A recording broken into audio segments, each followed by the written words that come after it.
بسم اللہ الرحمن الرحیم۔ میں مار جاوید اکبر کلاسرا، چیف ایگزیکٹو ہم روز نیوز، چیف ایڈیٹر ہم روز، آپ کے سامنے اپنے پیارے ملک پاکستان کے آئین پر تبصرہ کرنے جا رہا ہوں۔ امید ہے کہ سامعین کو میرا یہ تبصرہ بہت پسند آئے گا اور تبصرہ سننے کے بعد میری تمام ناظرین اور سامعین سے یہ التماس ہے کہ وہ میرے چینل کو ضرور سبسکرائب کریں۔ حاضرین محترم، ایک وہ وقت تھا جب ہمارے بزرگوں نے علیحدہ ملک بنانے کے لیے تگ و دو شروع کی۔ بزرگوں کی کاوشیں اور محنت رنگ لائی اور ہمارا ملک پاکستان معرض وجود میں آ گیا۔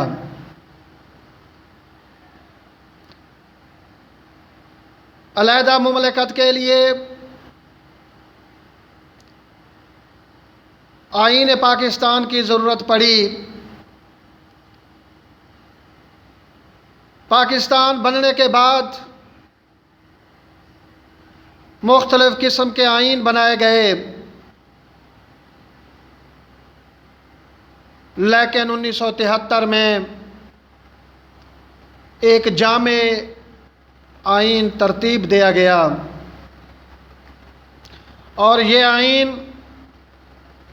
The constitution of the Islamic republic of Pakistan 1973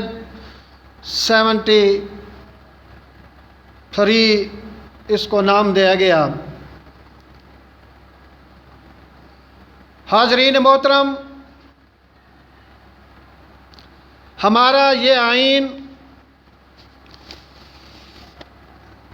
جو 1973 میں معرض وجود میں آیا ہے، اس میں مختلف قسم کے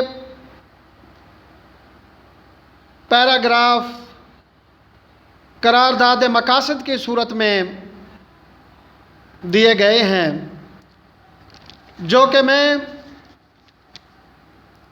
اپنے سامعین کے سامنے رکھنا چاہتا ہوں۔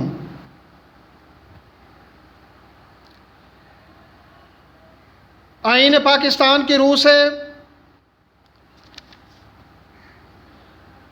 wherein the Muslim shall be enabled to order their lives in the individual and collective spheres in accordance with the teaching and requirements of Islam as set out in the Holy Quran and Sunnah.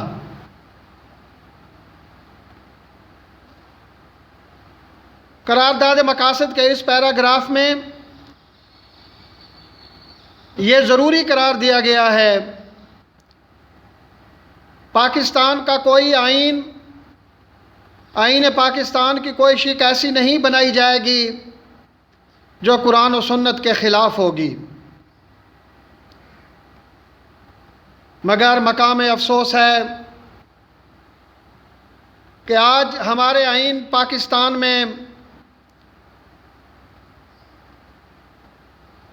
کچھ ایسی شکیں بھی موجود ہیں جو قرآن و سنت کے خلاف ہیں۔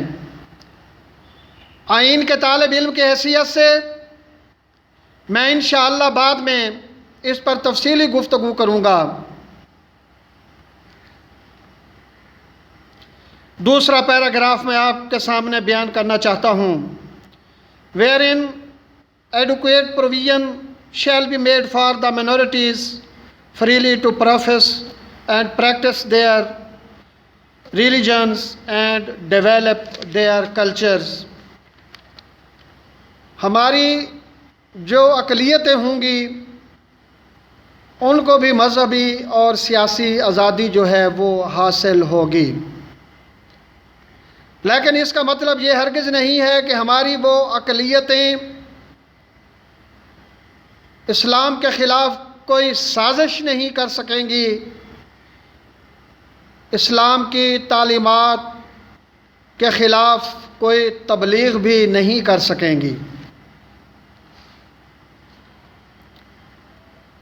اسی قرارداد مقاصد کا میں ایک اور پیراگراف آپ کے سامنے پیش کرنا چاہتا ہوں۔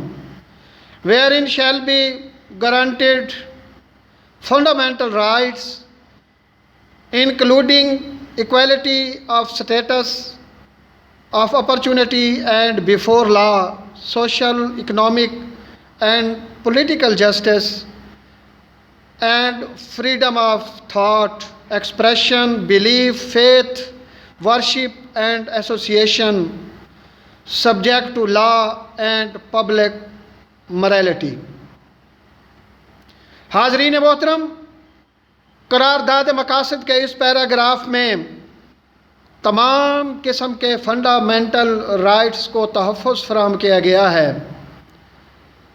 مگر مقام افسوس ہے کہ آج ہمارے پاکستان کی اکثریت عوام بنیادی حقوق سے محروم ہے۔ اسی کے ساتھ ساتھ یہ بھی بیان کیا گیا ہے قرارداد مقاصد میں wherein the independence of judiciary shall be fully secured. جو ہماری عدلیہ کی آزادی ہے اس کو بھی جو ہے نا تحفظ فراہم کیا گیا ہے۔ یہ الگ بات ہے کہ آج ہماری جوڈیشری آزاد نہیں ہے، آج ہماری جوڈیشری پر حکومت کی طرف سے پریشر ہوتا ہے، اپنی مرضی کا فیصلہ لینے کی کوشش کرتے ہیں۔ ہونا تو یہ چاہیے کہ ہماری جو جوڈیشری ہے وہ مکمل طور پر آزاد ہونی چاہیے، اور جوڈیشری جو بھی فیصلہ کرے اس فیصلے کو ہر ایک کو ماننا چاہیے۔ حاضرین محترم، میں نے جب طالب علم کی حیثیت سے آئین پاکستان کا مطالعہ کیا ہے تو یہ چیز سامنے آئی ہے کہ صدر اور وزیر اعظم جو ہیں وہ مسلمان ہوں گے۔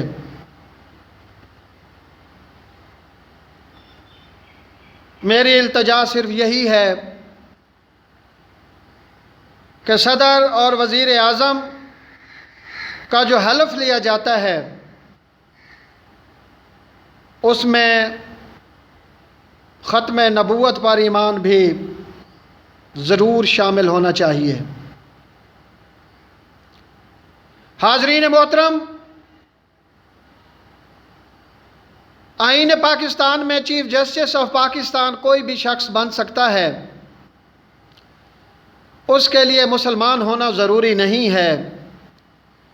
مقام افسوس ہے کہ جو ملک پاکستان اسلام کے نام پر قائم ہوا تھا،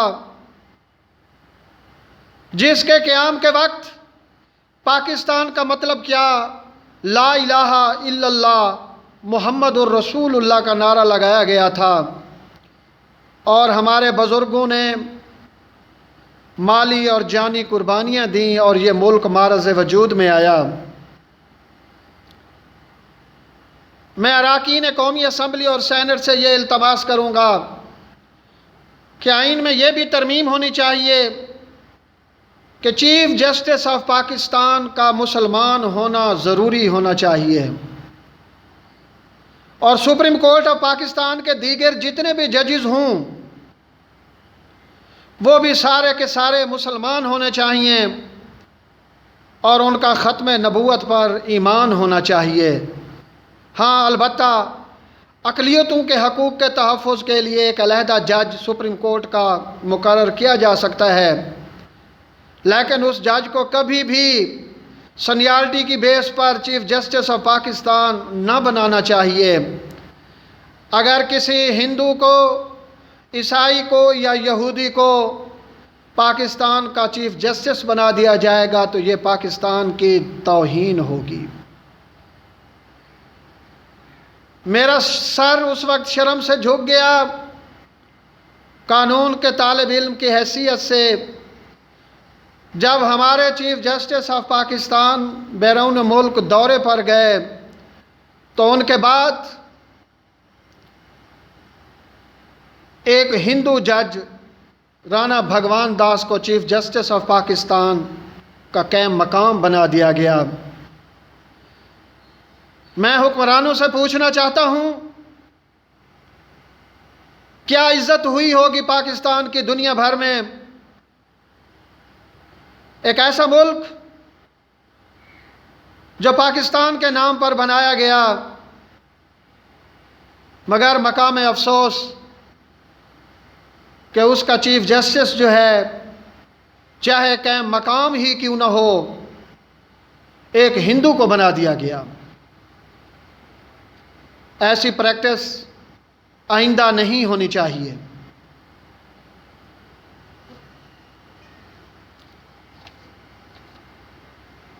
حاضرین محترم، میں ایک چیز بہت ضروری سمجھتا ہوں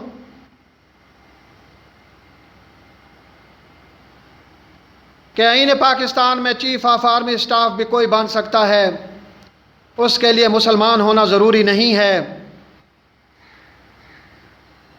تو میں ایم این ایز اور سینٹ اراکین سے یہ التجا کر رہا ہوں کہ آئین میں ایسی ترمیم ضرور ہونی چاہیے کہ ہمارا چیف آف آرمی اسٹاف جو ہے وہ مسلمان ہونا چاہیے اور اس کا ختم نبوت پر بھی ایمان ہونا چاہیے۔ دیگر اقلیتوں میں سے چاہے ہندو ہوں، سکھ ہوں، یہودی ہوں یا عیسائی ہوں، وہ چیف آف آرمی اسٹاف نہ بن سکیں۔ اسی طرح ہمارے جتنے کور کمانڈرز ہیں ان کا بھی مسلمان ہونا ضروری ہونا چاہیے اور ان کا بھی ختم نبوت پر ایمان ہونا چاہیے۔ جب میں نے آئین پاکستان کا مطالعہ کیا تو حیران ہو گیا کہ قومی اسمبلی کے سپیکر اور ڈپٹی سپیکر کے لیے بھی مسلمان ہونا ضروری نہیں ہے۔ مسلمان کے علاوہ کوئی بھی شخص سپیکر اور ڈپٹی سپیکر بن سکتا ہے۔ اسی طریقے سے chairman senate, deputy chairman senate کے لیے بھی مسلمان ہونا ضروری نہیں ہے اور ختم نبوت پر ایمان ہونا ضروری بھی نہیں ہے۔ میں اپنی قومی اسمبلی کے اراکین اور سینٹ اراکین سے یہ التماس کرنا چاہتا ہوں کہ وہ آئین پاکستان میں فی الفور ترامیم کریں تاکہ ان عہدوں پر کوئی غیر مسلم جو ہے وہ تعینات نہ ہو سکے۔ جب آئین کا مزید مطالعہ کیا تو پتہ چلا کہ صوبوں کے گورنر بننے کے لیے بھی مسلمان ہونا ضروری نہیں ہے اور ختم نبوت پر ایمان ہونا بھی ضروری نہیں ہے۔ اسی طریقے سے وزرائے اعلیٰ کے لیے بھی مسلمان ہونا ضروری نہیں ہے اور ختم نبوت پر ایمان ہونا ضروری نہیں ہے۔ حاضرین محترم، کس قدر افسوسناک بات ہے کہ جب ہمارے گورنرز اور وزرائے اعلیٰ غیر مسلم بن سکیں گے تو اس میں پاکستان کی کوئی عزت نہیں ہوگی۔ حاضرین محترم، اب ہمارے جو جتنے چاروں صوبے ہیں ان کے سپیکرز اور ڈپٹی سپیکرز کے لیے بھی مسلمان ہونا ضروری نہیں ہے اور ختم نبوت پر ایمان ہونا ضروری نہیں ہے۔ کس قدر افسوسناک بات ہے کہ ہمارے آئین میں اس طرح کی خامیاں موجود ہیں، اور جب مزید مطالعہ کیا تو پتہ چلا کہ وفاقی کابینہ اور صوبائی کابینہ میں بھی نان مسلم بھی ممبر بن سکتے ہیں اور ان کا ختم نبوت پر ایمان ہونا ضروری نہیں ہے۔ حاضرین محترم، میں اراکین قومی اسمبلی اور سینٹ سے یہ مطالبہ کرتا ہوں ایک پاکستانی کی حیثیت سے کہ یہ ترامیم جو میں نے فرداً بیان کی ہیں، ان میں ترامیم کر کے پاکستان کو محفوظ بنایا جانا چاہیے اور ان تمام عہدوں پر مسلمان ہی تعینات ہو سکیں اور ایسے مسلمان تعینات ہو سکیں جو ختم نبوت پر بھی ایمان رکھتے ہوں۔ میں آخر پر اپنے سامعین سے اور ناظرین سے یہ التماس کروں گا کہ وہ میرے چینل ہمروز نیوز کو ضرور سبسکرائب کریں تاکہ آئندہ ہر نئی آنے والی ویڈیو ان تک پہنچ سکے۔ والسلام۔